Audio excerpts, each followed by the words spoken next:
Cameron families. This is Dana Wyckoff, and this is beautiful Miss Maeve, and she and I are going to talk to you on night 2 of reading topics. We're reading chapter 3 tonight, and we're reading about mean old Mr. Pinch, and we're going to find some things about him. But we're going to talk to you about 2 things today. One is onomatopoeia, and the other is dialogue. And what does that mean? In class, we talk a lot about that in class, and so we want parents to understand how and when we describe and how we have that pointed out to the children. So we're going to talk about dialogue first, and dialogue is when characters or animals in the story are talking back and forth. They're having conversation back and forth. Like we're having a conversation now. Exactly. Oh. An example of dialogue. Well, Miss Wyckoff, I think I see an example right here in Zoe's Rescue Zoo, The Lonely Lion Cub. Tell us. And it has to do with Mr. Pinch. Chapter 3. Yeah. In quotation marks, which is a good way to tell it's dialogue. Absolutely. The only way to tell it's dialogue, I suppose, to know for sure. He says, "This is an outrage," he snapped.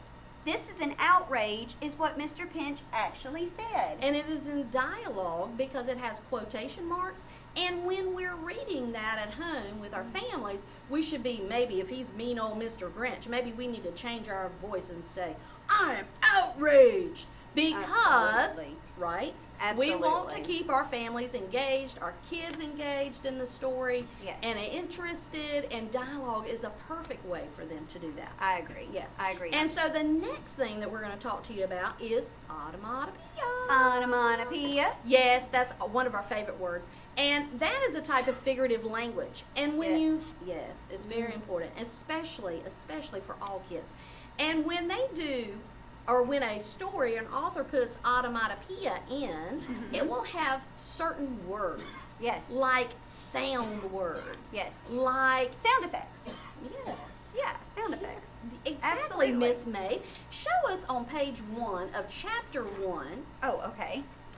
Read us some of the onomatopoeias right from the get-go.